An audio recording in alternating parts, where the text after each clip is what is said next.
Remember that each element is made up of atoms of a few different isotopes. Those isotopes contain the same number of protons and, if neutrally charged, the same number of electrons. They only vary in their number of neutrons, which results in different masses for different isotopes.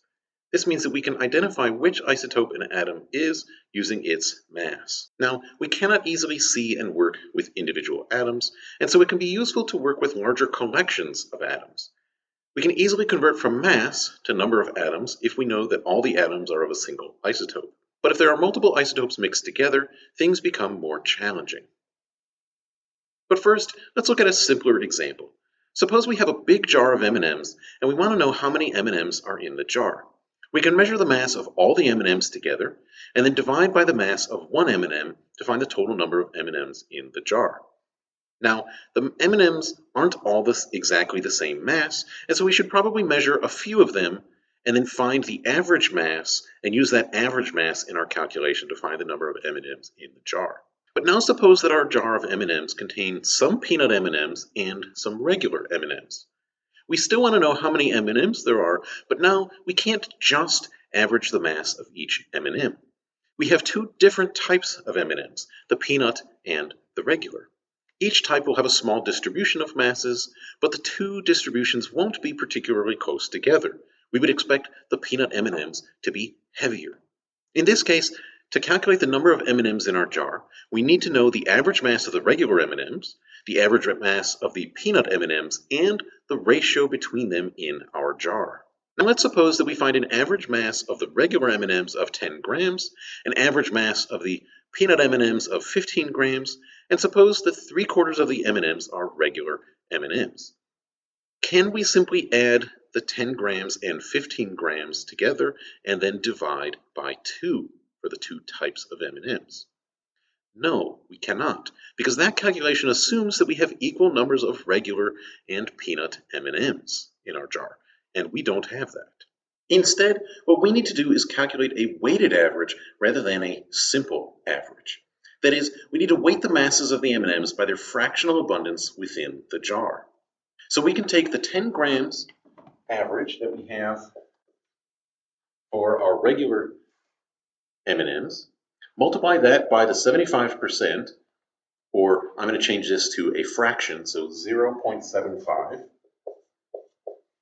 Add to that then the 15 grams average that we had for our peanut M&Ms, and multiply that by that fractional abundance of 0.25.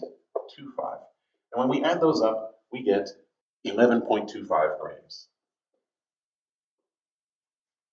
And so here we have multiplied the mass times the abundance for each of our two types of M&Ms.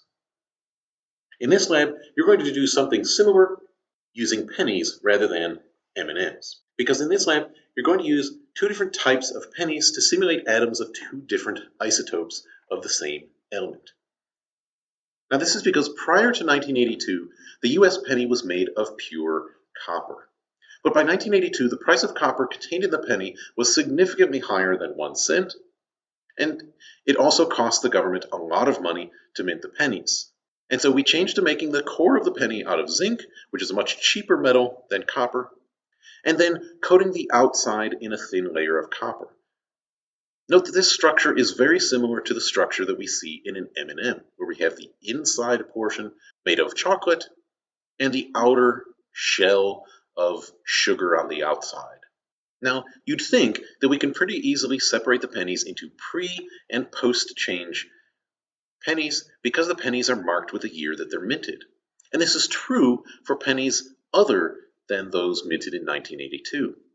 But unfortunately, we did not make the change at the beginning or end of 1982. We made that change somewhere in between. So some of the pennies marked in 1982 were pre-change pennies, where they're solid copper, and some of the pennies marked in 1982 were minted after the change, and so they have the core of zinc with the copper shell on the outside.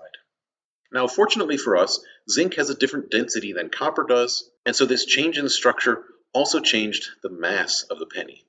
We are going to use that difference in mass in this lab to identify whether our 1982 pennies were made pre or post change.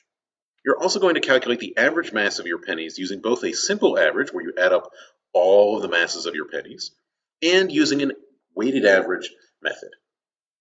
In addition, you're going to calculate the weighted average for the entire class's pennies. And you're doing this using a weighted average rather than a simple average, because if there are hundreds of pennies, it's going to get really annoying to try to type that into your calculator to perform the simple average.